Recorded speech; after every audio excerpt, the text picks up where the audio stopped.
जानेंगे, लेकिन उसका सार क्या है? उसका सार यही होगा कि हम कैसे अपने जीवन में भगवत प्राप्ति करेंगे, कैसे अपने जीवन में भक्ति को बढ़ाएंगे, ज्ञान को बढ़ाएंगे, वैराग्य को बढ़ाएंगे। यही सार है। जैसे इसी सूत जी महाराज से प्रश्न किया, सूत जी महाराज प्रसन्न हो गए। क्यों? क्योंकि ये प्रश्न जो किया गया है, ये प्रश्न स्वार्थवश नहीं है।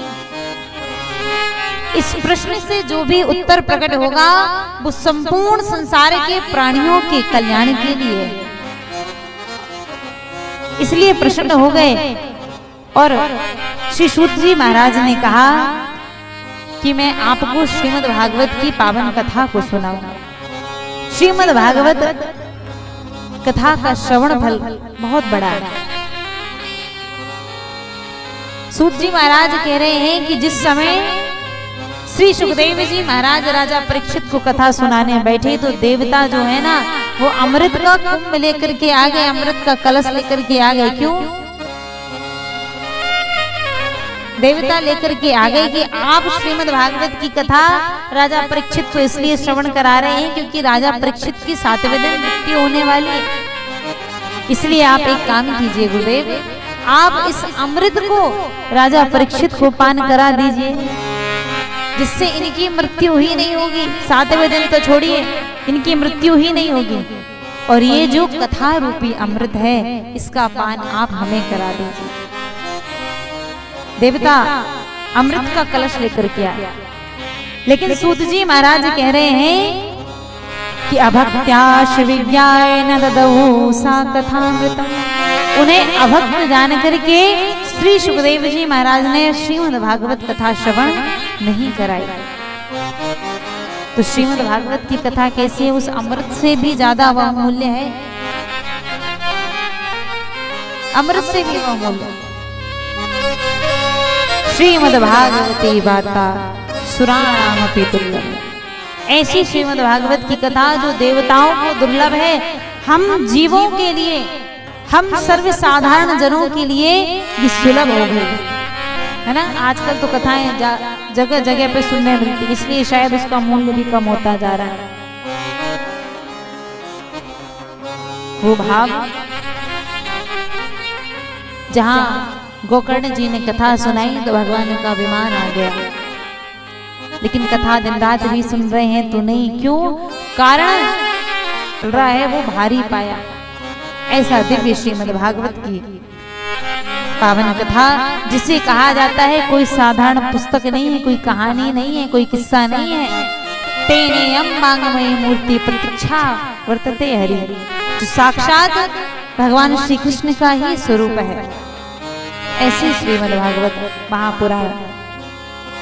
हम सभी श्रीमद् भागवत के महात्म्य की कथा में प्रवेश कर रहे हैं।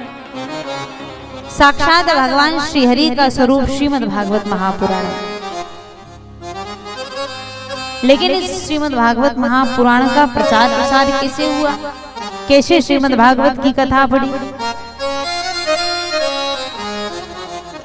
इस कथा को श्री सूत जी महाराज सुना रहे हैं क्योंकि सभी 88,000 ऋषियों ने पूछा कि श्रीमद् भागवत की कथा का प्रचार प्रसार हुआ तो हुआ कैसे? कैसे ये सप्ताह विधि प्रारंभ हो गई? तो ऋषियों ने प्रश्न किया कि 7 दिन कथा सुनने की परंपरा कैसे प्रारंभ हुई? श्री सूत जी महाराज सुना रहे हैं कि एकदा ही विशालायां चत्वार ऋषियो मला सत्संगार्थं समायाता द्वादशोस्तत्र नारद। एक बार सनकादि, सनक, सनंदन, सनातन, सनत कुमार, ये चारों ऋषि सत्संग की इच्छा से भ्रमण कर रहे थे और उन्हें नारद जी के दर्शन हुए। नारद जी को जैसे ही देखा, नारद जी का मुखमंडल बिल्कुल मुरझाया हुआ था, बड़े चिंतातुर दिखाई दे रहे। सनकादियों ने जैसे ही देखा तो नारद जी से पूछा कि नारद जी, आपके मुखमंडल पर ऐसी निराशा क्यों छाई हुई? आपको देख करके ऐसा लग रहा है जैसे किसी व्यक्ति का धन चोरी हो गया, लेकिन आप तो संत हैं, आप तो साधु हैं, आपका ऐसा कौन सा धन चोरी हो गया? जिससे आपके मुखमंडल पर निराशा छाई हुई है। तब नारद जी ने बताया,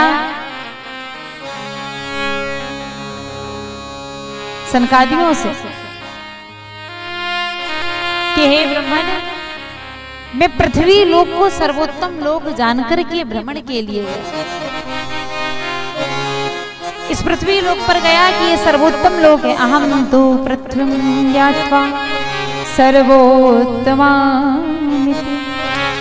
पुष्करम चा प्रयागम चा काशीं गोदावरी हरिक्षेत्रम कुरुक्षेत्रम श्रीरंगम सेतुवन्धनम् एवमादिशि तीर्थेषु ब्रह्मायतस्ततः। सर्वोत्तम लोक जानकर पृथ्वी लोक में गया, पुष्कर गया, प्रयाग गया, काशी गया, गोदावरी गया, हरि क्षेत्र, कुरुक्षेत्र, श्रीरंग सेतुबंध, समस्त पृथ्वी के इस पवित्र तीर्थों पर मैंने भ्रमण किया, लेकिन कहीं भी मुझे शांति प्राप्त नहीं हुई, मुझे कहीं भी शांति नहीं मिली। लेकिन जैसे ही मैं वृंदावन पहुंचा, वैसे ही वृंदावन जाकर मैंने एक बड़ा आश्चर्य देखा। तत्राश्चर्यं मया दृष्टं श्रूयतां तन्मुनीश्वरा एकदा तु तरुणी तत्र शरणाखिन्यमानसा। जैसे ही वृंदावन पहुंचा, यमुना जी के किनारे मैंने एक बड़ा विचित्र, मैंने क्या देखा, एक तरुण स्त्री बैठी हुई थी और जोर जोर से रो रही थी, विलाप कर रही थी। उसके सन्मुख ही दो पुरुष पड़े हुए थे जो एकदम मूर्छित अवस्था में पड़े हुए, और वो स्त्री जोर जोर से रोए जा रही। अन्य स्त्रियां भी थी जो उनकी सेवा में समाई थी, लेकिन फिर भी वो स्त्री रो रही थी। उस स्त्री को देख करके मन में तो विचार किया कि जाकर के इसके दुख को पूछूं कि कारण क्या है, क्यों रो रही है। लेकिन फिर मन में विचार आया कि कहीं यही मुझसे ना पूछ बैठे कि भाई हमारे दुख दर्द में आपको क्या क्या लेना देना। इसीलिए ये सोचकर मैं नहीं गया, वहां से जाने ही वाला था कि उस स्त्री ने देख करके कहा कि भो भो साधो क्षणं तिष्ठ मच्चिंतामपि नाशय। जैसे उन स्त्री ने देखा, उन स्त्री ने कहा कि हे साधु रुक जाइए, आपको देख करके मेरे मन में कुछ शांति प्राप्त हुई है। और जैसे ही उन स्त्री ने मुझे कहा, मैं पास में गया, मैंने जाकर पूछा कि देवी तुम कौन हो। बद देवी सा विस्तारम स्वयस्य दुखस्य कारण। मैंने कहा देवी आप कौन हैं और आप रो क्यों रही हैं, आप अपने दुख का कारण कहिए। तब उन देवी ने मुझे बताया कि अहम भक्ति ऋतिख्याता इमौ में तनयो मतो ज्ञान वैराग्य नामानो काल योगे निजर्जरो। मैं कौन हूँ, मैं भक्ति हूँ, और ये जो दो पुत्र हैं ये कौन है, ये दो जो पुरुष हैं ये मेरे पुत्र हैं। ज्ञान और वैराग्य, लेकिन समय काल परिस्थिति के प्रभाव से ये दोनों इस अवस्था में पड़े हुए। भक्ति देवी ने अपनी व्यथा को बताया कि अहम भक्ति ऋतिख्याता इमौ में तनमो मतो। मैं भक्ति हूँ, उत्पन्ना द्रविणे साहम वृद्धि कर्नाटके गता। मैं द्रविण देश में उत्पन्न हुई, कर्नाटक में बढ़ते बढ़ते मेरी बहुत वृद्धि हुई। क्वचित क्वचित महाराष्ट्र गुरुजने जीर्णतां गता। कहीं कहीं महाराष्ट्र में भी पूजी गई, लेकिन जब ये कलयुग का प्रभाव आया, काल का ऐसा प्रभाव आया तो मैं वृद्धावस्था को प्राप्त हो गई। लेकिन वृंदावनम पुनः प्राप्त। जैसे ही इस वृंदावन में आई वैसे ही मैंने अपने स्वरूप को पुनः प्राप्त कर लिया।